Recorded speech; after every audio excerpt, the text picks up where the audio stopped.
আসসালামু আলাইকুম। এই যে আমার হাতে যেটা দেখছেন এটা হচ্ছে বিষ। এই বিষ দিয়ে কি করে আজকে দেখেন।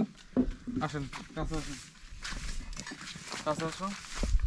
এই যে এখানে হচ্ছে নিচে দেখাও, নিচে এগুলো হচ্ছে গাছ, টমেটো গাছ, আর এর ভিতরে পেঁপে গাছ লাগাইছিলাম হাইব্রিড।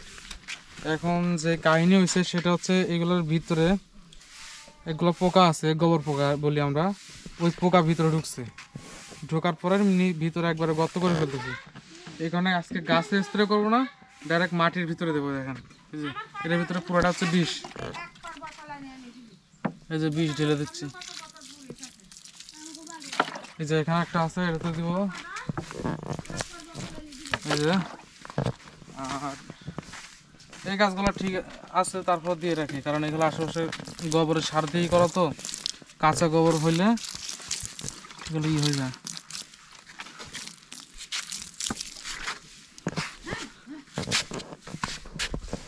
সো এই হচ্ছে অবস্থা, মানে কাঁচা গোবর যখনই গাছের গোড়ায় দেই তখনই সেখানে মানে গোবরের পোকা একবারে গর্ত করে ফেলে।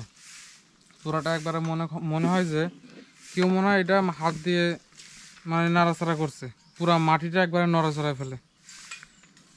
এরকম হইলে আপনারা ডাইরেক্ট বিষ মাটিতে দিয়ে দেবেন, গাছের মাথায় দেওয়ার দরকার নাই, গোড়ায় দিবেন।